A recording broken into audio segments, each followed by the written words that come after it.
మరి కళాకారులంతా కూడా చైతన్యం చేయాల్సిన కళాకారులు కావచ్చు, మేధావులు కావచ్చు, ఇంకా ప్రజా సంఘ నాయకులు కావచ్చు, వీళ్ళందరూ నేనేమంటారంటే మీరు పదే పదే కళాకారుల ప్రస్తావన తీసుకొచ్చారు కాబట్టి చెప్తున్నా.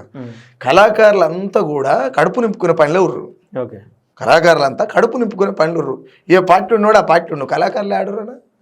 కళాకారులు అంటే ఎవరు? కడుపు నింపుకొని పాటలు పాడుకుంటా కడుపు నింపుకునేటోళ్ళు వీధి కళాకారులు.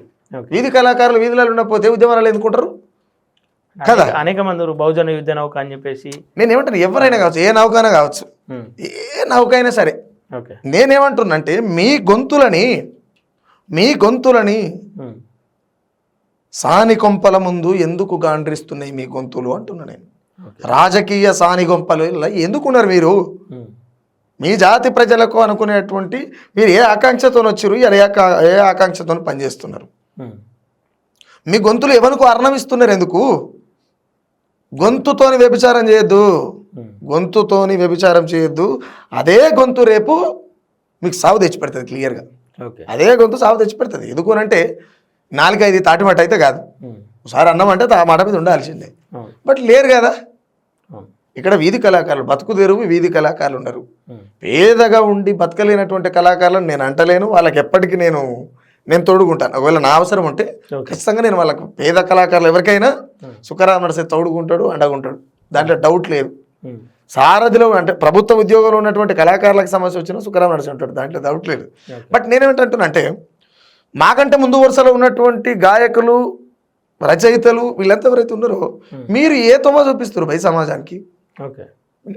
నిన్నటిదాకా కేసీఆర్ గొప్పోడని కాళ్ళు మొక్కి పాటలు పాడుతుంది. ఇప్పుడు రేవంత్ రెడ్డి వీరుడు సూర్యుడు అని చెప్పి మళ్ళీ వాడుతుంటారు. మేము ఎటువైపు పోవాలరా నాకు అర్థం కాదు. మీ సోయిలేని చేతులు గొంతుతో వ్యభిచారం చేస్తారని ఎవడైనా? ఒక తల్లి తన కుటుంబాన్ని గడపలేక చనిపోతారు, ఆ పౌష్టిక ఆహారం లేక పిల్లలు చనిపోతుంటే చూసి తట్టుకోలేక ఒక తల్లి శరీరాన్ని అమ్ముకుంది, సాని కొంపలకు పోయిందంటే అర్థం ఉంది. కానీ మీరు గొంతుతో వ్యభిచారం చేస్తారండి, నాకు అర్థం కాదు.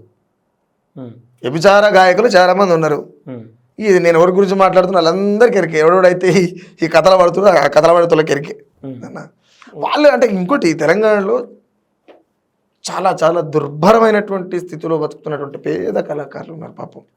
డప్పు కొడితేనే పాట పాడితేనే కడుపు నిండేటువంటి పరిస్థితిలో ఉన్నారు. ఎందుకు అని అంటే వాళ్ళని కరెక్ట్ గైడ్ చేస్తలేడు. వాళ్ళు ఉండే అన్న పాట ఏమైనా ఉందా వాళ్ళకు?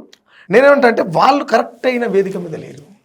ఒకవేళ వాళ్ళు ఉన్నా కూడా దొంగ చేతి కింద దొరిపోయి పేరు వచ్చినోడు ఎవడని ఉంటాడు కదా, ఈ పాటలు పాడుకుంటా తిరిగేటోడు, ఆయన కింద ఎవరు? కాబట్టి వాళ్ళు ఎట్లా చక్కగా అవుతారు? నా పంతులు చక్కగా అయితే నాకు 4 అక్షరాలు వస్తాయి. నా పంతులే వచ్చి ఇంటికాడ బిర్రుగా తిని మేడం టిఫిన్ బాక్స్ పెడితే బయటకు వచ్చి బిర్రుగా తిని కుర్చీ మీద తీసుకొని గుర్రు కొడితే నాకు ఒకటి చెప్పాలి చదువు. ఈ కొడుకులు అదే పనులలో ఎవరు? అట్లా వాళ్ళు ఇంకా పేదరికంలో ఉండడం. ఎవడన్నా 500 నోటు ఇచ్చిన ఇంకో కళాకారుడు ఆ పూటకు వాడు అంబాన్ని మించిపోయి ఆలోచిస్తాడా సీరియస్గా? ఎందుకంటే నేను చూస్తుంటా, అన్న అడిచ్చిండు ఇడిచిచ్చుడు అని చెప్తుంటా నాకు. కళాకారుడా కన్నీటి జీవితం, ఓ కళాకారుడా కన్నీటి జీవితం. ఈ కళాకారుల నేపథ్యానికి నాకు ఇంకోటి అనిపిస్తుంది అన్న, పెద్దన వేదిక మీద వీళ్ళు పాట పాడుతుంటే సమాజం కొట్టే సప్పట్లకు అంతులేనటువంటి ఏమంటారు ఆనందం అనేకంగా. ఇక ఏమేమంటారు అవన్నీ వేదిక దిగిన తర్వాత వీడు పనిపాటు లేక పాటలు పాడుతున్నాను అంటారు. ఓకే, ఇది స్వతహాగా నన్ను అంటుంటే నేను నేను ఆ రోజు డిసైడ్ అయినా, నేను పని లేక వాడుతున్నాను, పనితో వాడుతున్నాను, ఒక్కొక్కరిని పక్కలు ఇరుస్తాను వాడుతున్నా, చూపిస్తా కొడక అనుకుని చూపిస్తున్నా. అంటే ఇప్పుడు కూడా చాలా మంది అంటూ ఉంటారు, గతంలో వైఎస్ఆర్ రాజశేఖర రెడ్డి మీద వాడినటువంటి పాట కావచ్చు, ఇంకా అనేక సందర్భాల్లో ఒక ఇష్యూ తెర మీదకి వచ్చిందంటే దాని మీద పాటలు పాడుతూ ఉంటే అసలు ఏం లాభం అని పాటలు పాడుతూ ఉన్నాడు ఎవరు? సుఖరామ నరసన్న ఏం లాభం అని పాటలు పాడుతూ ఉన్నాడు. గతంలో క్వశ్చన్ మీరే అడుగుతారా ఇంకెవరైనా అడుగుతారా? అవే చాలా సందర్భాల్లో వచ్చింది. చాలా సందర్భాల్లో జరిగిన వాళ్ళకి అందరికి చెప్తున్నా, కాస్త బుర్రలోకి వెళ్ళి మట్టి తీసేసి బుర్రలో మెదడునే పెట్టుకొని మాట్లాడమనాలని. ఎందుకు అని అంటే నేను రాసే పాట ఎవరికి ఎక్కడ వస్తుంది క్లారిటీ ఉందిగా పాటల్ని. మళ్ళీ నన్ను తిక్క క్వశ్చన్ వేసి ఇక్కడది వాళ్ళకి చెప్పు మళ్ళీ ఎప్పుడైనా కలిసినప్పుడు. నేను రాసే పాటలే ఉంది కదా క్లియర్గా. నేను ఓపెన్గా చెప్తున్నా, శత్రువు తెలవని యుద్ధం ఎవరి మీద అయిపోయా. నేను ఎందుకు రాసిన అర్థమవుతుందిగా. ఇప్పుడు రాజశేఖర రెడ్డి ఉన్నాడు, రాజశేఖర రెడ్డి మీద రాసిన. షర్మిల తెలంగాణకు వస్తా అని చెప్పి మాట్లాడుతున్న సందర్భంలో రాయాల్సి వచ్చింది. ఎందుకు? మా 1200 మంది బిడ్డలు చచ్చిపోతుంటే కూడా నువ్వు సమాఖ్యాంధ్ర ఉద్యమం చేసినావు, బాధ ఉండదా మాకు? ఓకే. ఏదైనా కొడుకు కళ్ళ ముందల కాలి కూలి తగలబడి బూడిద అయిపోతుంటే పురిటి నొప్పులను మించినటువంటి త్యాగం ఏమైనా ఉంటుందా? ఉండదు. కాన్పురం మించిన కష్టం ఉందా భూమి మీద? ఓకే. అలాంటి నొప్పులు తీసినటువంటి తల్లి కొడుకు ఎదిగిన కొడుకు శ్రీకాంత్ కళ్ళ ముంగల తగలబడిపోతుంటే శ్రీకాంతాచారి ఎంత కుమిలిపోవాలి, ఓకే. ఎంత శోకం అది. మరి అదే ఉద్యమంలో ప్రత్యక్షంగా ఉన్న కొంతమంది కళాకారులు ఆమె చింతన ఏరారు. మరి వాళ్ళకేం చెప్పారు? నేనేమంటున్నానంటే వాళ్ళు చింతన చేయరు కాబట్టి పాట పేటకు తవ్వబట్టిందని చెప్పి రాష్ట్రాల్లో కూడా ఓకే.